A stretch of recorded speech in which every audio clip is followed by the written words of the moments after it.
I think the alternator has failed. Welcome to Automotive Misfits, the show about cars that people dare not buy for reasons like reliability, expense, or because your friends told you to stay away from them.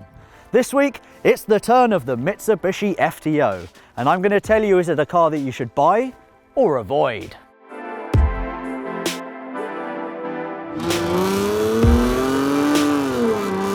Say hello to the Mitsubishi Fresh Touring Origination, a forgotten Japanese sports car of the 90s with a 2-litre V6, front-wheel drive and a Supra-esque front end. It was a car intended for the Japanese market only, but when we all saw Mitsubishi's forbidden fruit, we spent years importing FTOs by the boatload until Mitsubishi finally gave in and started selling them in dealerships. At which point Mitsubishi had literally missed the boat because we'd imported so many already. Here we go, ladies and gentlemen, boys and girls. I present to you a car that many of you guys probably haven't even heard of, the Mitsubishi FTO. This car belongs to a lovely chap called Adam Herbert, so thank you very much, Adam. You're currently waiting in our car, which is over there, and you're a little bit scared of what I'm going to be saying about your car. Now, Adam's car is the 2-litre V6 with 170 horsepower. You can also get a 1.8 4-cylinder or the 2-litre V6 with the Myvec engine, which has got variable valve time. You get 200 horsepower with that, and the interior, sure, it is of Japanese quality, but it is actually pretty well screwed together. There are no rattles, it feels solid. You can probably do around 140 miles an hour, 0 to 60, around 7.6 in the book. It feels more sluggish. Driving it at kind of low speeds like this, it kind of reminds me of driving like a really old American car, like a Cadillac. You put your foot down, nothing really happens. 6,000 RPM, 7,000 RPM. There we go, 7,500, and we changed into third gear.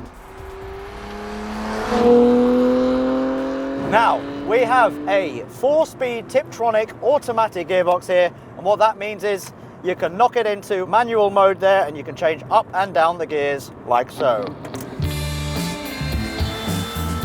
The cool thing about this particular 4-speed auto is that it learns your driving style by remembering how you like to shift. Meaning it'll either adopt your fast and furious style and hang on to the revs, or go with your I'm young and have a black box fitted to keep my insurance premium low technique, because let me tell you, insurance companies love it, and I mean love it, when you tell them that you've just bought a grey import FTO and you need cover. 21 years old, and a Mitsubishi FTO.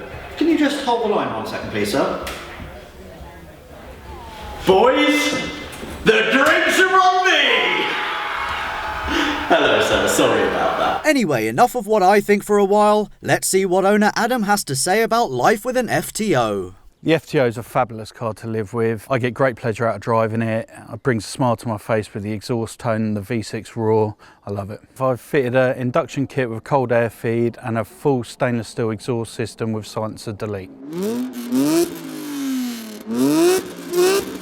Some of the FTO quirks, you can't really drive it when it's raining because there's not really a lot of wind deflection and the rain seems to pour straight into your face regardless where you're driving. They have very poor rear brakes. Quite a few have seen the FTO graveyard because they can't get the rear brakes to work. Also, the rear chassis rails are quite prone to corrosion and just rust in general if they've not been undersealed quite regularly. There's quite a vast array of parts still available. The only issue is because they are becoming rare, they're also becoming quite expensive. There are only around 110 FTOs registered in the UK, and there are 2 reasons for that. 1, people don't really know about them anymore, and 2, that high insurance I mentioned earlier. To give you an example of how bad a problem this is, I asked one of the guys in the office, 21-year-old Edwin, who has 2 years no claims discount, to get insurance quotes on an E36 328i, a Honda S2000, and this very FTO, which, remember, is the 170 horsepower version only, and not the 200 horsepower GPX. And get this, both the E36 and S2000, one of the greatest sports cars known to man, came in at around £1,100 a piece, while the older, slower front-wheel drive FTO topped the charts at a best price of £3,300. for even more perspective, Edwin could use the same £3,300 to buy the 328, insure it, tax it, and burn out the rear tyres for shits and giggles. It's kind of all show and no go. That's a little bit harsh. It's quite a big criticism, but it's not as fast as it looks. But it's a comfortable car to drive. I like the steering. You've got great visibility, you've got great looks. The seat's comfortable. One thing I will say about the brake pedal is that it is super, super spongy, quite a long travel, so not a really positive feeling brake pedal. The most favourite thing is the sound. There's nothing like it. It sounds like an old school Formula One car when you're really going for it.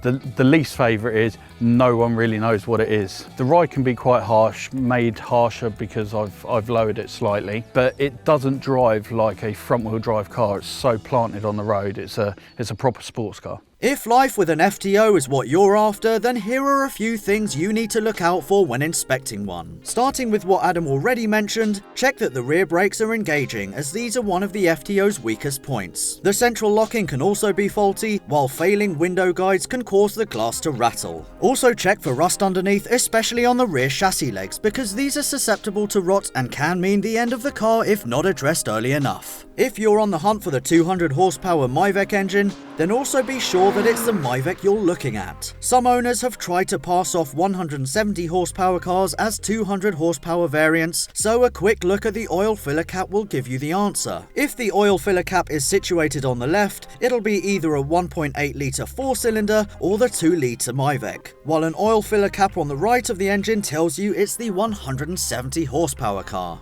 Apart from minor reliability concerns, FTOs are generally bulletproof. I think the alternator has failed. Because the electrics have all buggered up, we don't actually have Tiptronic mode. I don't have anything working on the dash. We have a broken alternator on this car, so we have very limited driving time. So let me tell you very quickly before the car completely dies. It is super cheap to buy. You can pick these up from anywhere for one that drives around 500 quid, and they go all the way up to about £3,000. You've got a 2 litre V6, so it's going to sound great, and it's awesome to know that you have a really quirky engine. There are very few quirky engines like this. 2 litre V6s, who makes 2 litre V6s? Well, Mazda did a 1.8 V6, that's even more quirky. But this is cool, it's a cool car, it's not a quick car. I reckon with a manual gearbox, that would really change the characteristic and the charisma of this car. People probably give it a bad reputation because they think, oh, Mitsubishi FT slow, it's going to be boring. And yes, it is slow, and yes, it's not the most fun thing to drive. But if you get in it, you give it a bit of chance, and especially if you've got it around 6.5, 7,000 RPM, you get that V6 singing. It's great, it really comes alive then. So give it a chance, because you might be surprised.